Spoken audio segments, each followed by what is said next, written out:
13월에 보너스가 될까요? 13월에 세금 폭탄이 될까요? 가슴 졸이게 되는 연말정산. 이제까지는 지출 항목이 확정되는 이듬해 1월에나 그 결과를 알 수 있었죠. 올해부터 미리 결과를 예상해 볼 수 있는 새로운 서비스가 도입됩니다. 새로 바뀌는 연말정산 함께 보시죠. 연말정산 결과 당장 내일부터 예측할 수 있습니다.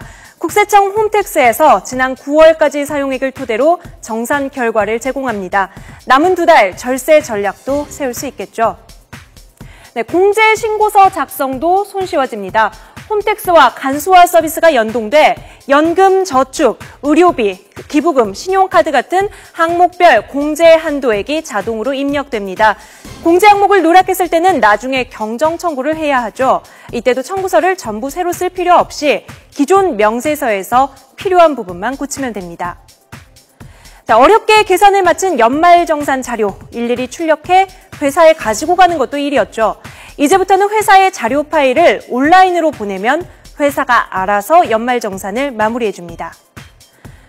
미리 결과를 엿볼 수 있다니 남은 2달 어떻게 하면 세금을 조금이라도 아낄 수 있을까요?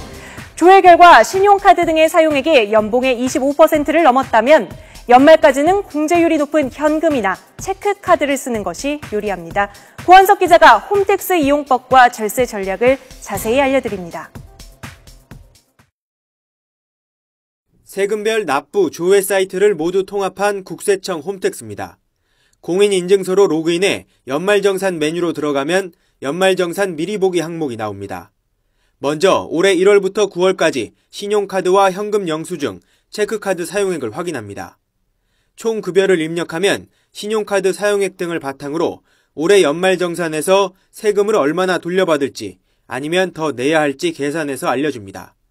지난 3년 동안 공제 항목별 사용 내용과 비교하고 절세하는 방법도 확인할 수 있습니다. 연간 신용카드 사용액과 현금 영수증 발급 금액 등을 합쳐 총 급여의 25%를 넘지 않으면 세금 혜택이 없습니다.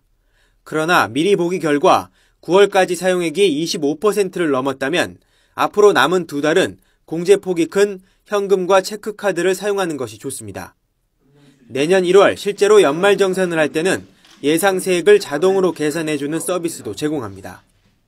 맞벌이 부부 중 누가 부양가족 공제를 받는 것이 절세 효과가 가장 큰지를 한 화면에서 확인할 수 있는 시뮬레이션 서비스도 해드립니다. 또 공제 항목을 선택하기만 하면 소득공제 신청서에 직접 적지 않아도 홈택스 상에서 자동으로 반영되고 제출할 서류를 원천징수 의무자인 회사에 온라인으로도 전송할 수 있게 됩니다. YTN 고한석입니다.